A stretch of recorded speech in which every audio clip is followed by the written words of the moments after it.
जय गुरु जी, शुक्राना गुरु जी। गुरु जी ने बहुत सुंदर हमें अपनी संगत बनाया है और इतनी प्यार वाली संगत बनाया है। जो हमें गुरु परिवार उन्होंने बख्शा है ना, ये हमारे अपने परिवार के लोग भी उतना हमें प्यार नहीं दे सकते जितना हमें गुरु परिवार देता है आपस में। क्योंकि यहाँ पे कोई किसी के साथ में होड़ है ही नहीं है। कोई किसी का ये नहीं कहता कि तू मुझे कल क्यों नहीं मिला, तू मुझे उस दिन क्यों नहीं मिला, तू मेरे घर क्यों नहीं आया। क्योंकि अब गुरु जी की सब संगत बनने हैं, तो हमें शुक्राना करना चाहिए कि गुरु जी हमारे जीवन में आए हैं। और मैं कभी नहीं कहती कि हाँ, ये एक रीत बनी आई है कि वो चोला छोड़ा था उन्होंने 31 मई को। और ये जब महापुरुष जब भी धरती पे आते हैं संगत जी, वो अपनी मर्जी से चोले में आते हैं, अपनी मर्जी से ही चोले को छोड़ते हैं। उनको कोई, वो तो भगवान से भी ऊपर महाशिव है वो, तो उनको किसने कहा? उन्होंने अपने आप ही ये चोला छोड़ा।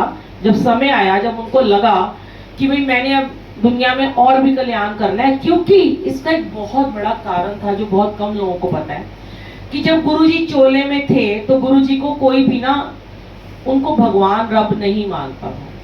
और गुरुजी तब भी कृपा करे जा रहे थे, आज भी कर रहे हैं। तो गुरुजी ने कहा कि जब ये सारे मूर्तियों की पूजा ही करते हैं, ये सबके भगवान को नजर नहीं आता, ये इन सबको विश्वास इतना करते हैं, मैं जीता जाता रब इनके सामने बैठा हूँ, ये मेरे पे भरोसा ही नहीं करते हैं, मैं शरीर ही अपना छोड़ देता हूँ, शायद ये दुनिया मुझ पे और भरोसा करने लगे।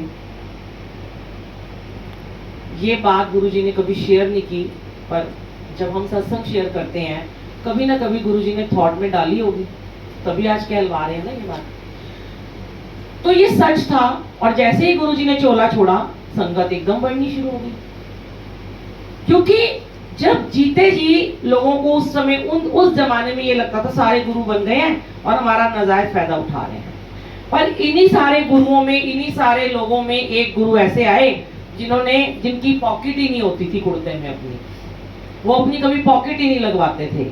उनके पास सिर्फ एक शेविंग किट होती थी, उसको लेके बस चलते थे। और जो चोला देता था अगले दिन उस चोले को किसी को दे देते थे और फिर नया चोला कोई लाता था। तो गुरुजी कहते थे मैनू माया नाल कुछ नहीं लेना देना, ते मेरी जेब ना लगाया करो कुर्ते दे विच। तो ना उन्होंने कब कुछ लिया और ना ही उन्होंने आज कुछ लेने की प्रथा रखी है।